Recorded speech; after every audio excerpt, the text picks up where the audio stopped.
Welcome back. So for today, we're going to learn how to use a couple of tools that I have personally found very effective in locating things that I know are there. I mean, I can see their footprint in my life, but they are so carefully concealed beneath other beliefs that I can't effectively spot them with my eye alone. And I know many of you have experienced the same frustration. You have tried to do or change something in earnest and have done everything you could think of to secure your success, and yet somehow it didn't work. But sometimes we can reflect upon what is going on very carefully, and when we do, we see the problem and we fix it, and ta-da, success. But other times we would swear we were fated or cursed because nothing works. We just can't seem to create the world we want to see, and we can't see why, no matter how hard we try. Our analytical brains can't figure out what's wrong, and oftentimes that is true. Our brains can't, because this is a larger program than they can run. But do you know what? Your body can run it. It can. But first, let's discuss what are our bodies. I mean, really, what are our bodies? In truth, they are our most personal spiritual projection, clothed in the flesh of this dimension. And because of this, not unlike your world, they are also a mirror of the beliefs that we hold within. So our bodies are like a map when we know how to read them. And believe it or not, your body, as a manifestation of your spiritual self, knows everything there is to know about you, even when your conscious brain does not. It's true. For example, your brain or consciousness seemed to go to sleep while you had your surgery, but your body didn't. Your body remembers everything. Your brain lacked the definition to collect and retain the memories of your birth, but your body remembers. Your consciousness is divided from experiences that you would probably choose to call previous lives, but your body remembers them all. Your body doesn't miss a thing, because your body is the manifestation of these things, these thoughts, these beliefs, these experiences, whether they were accurate or inaccurate. In fact, it might be more accurate to say that these beliefs and thoughts are your interpretation of what you have experienced. They are your interpretation of this. They may or may not actually be accurate, much less true, but it is what your body has stored as recollection of these thoughts, experiences, and beliefs. Now you might say, but hey, I'm not sure I've lived different experiences, but even if I did, I would have different bodies. How can my body today remember the other lives? Well, the funny thing is, no, you didn't have different bodies. In a way, you have always had the very same body.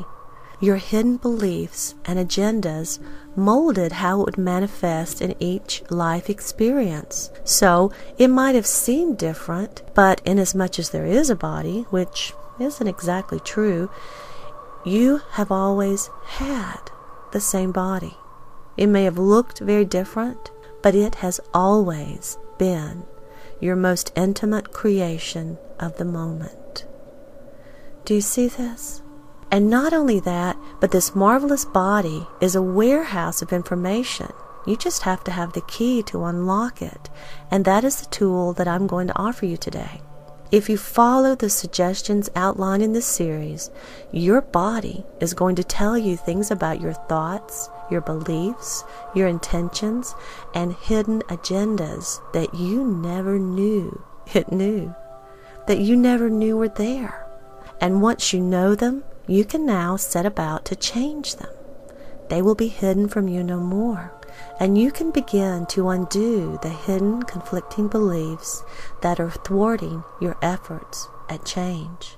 So here are the tools, and I warn you, both of them may look quite silly. They look as though they could not possibly offer you anything but embarrassment if someone sees you doing them. And so, just go to a place where you'll have some privacy and be comfortable and try them. Because I promise you, odd looking or not, you will not want to miss the insight that they can bring you. And if you've come across these before or even tried them at some other time, I ask you as a favor to me that you try them just this once more as I describe here, because I am certain that you are going to have some jaw-dropping revelations about yourself. The first tool I want to show is what is commonly referred to as kinesiology or human kinetics, which is basically the science of movement. And the way it applies to our application here is simply this. What your body agrees with or sees as true will manifest a position of strength, while things that your body does not believe in or see as true will cause a noticeable weakness. So, believe it or not, you can make a statement, and if your body agrees with it, if it believes it is true, it will retain its strength. And amazingly, if your body disagrees with it, if it doesn't think that it's true, it will demonstrate a weakness. It will. Now, how is this useful to us in a practical sense? Well, let's say you want to lose weight, and you've done everything. You've exercised, you've cut calories, and even carbs dramatically. You've tried all the diets, and perhaps you can get a few pounds to budge, but then nothing. And no matter what you do, it seems you can't lose the weight. Or if you do manage to lose it, you can't keep it off. Physically, metabolically, this shouldn't be happening, but it is. And so what is really at hand here? Well, the real reason that we are overweight is never a lack of exercise or too many calories or even a metabolic disorder.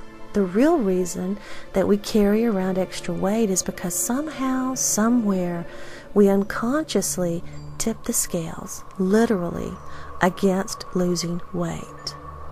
Because sometimes we use weight as a tool. We may use weight to hide behind, because sometimes it's an effective buffer from things that we don't think we can handle. Or we have somehow programmed ourselves to believe that we do not deserve.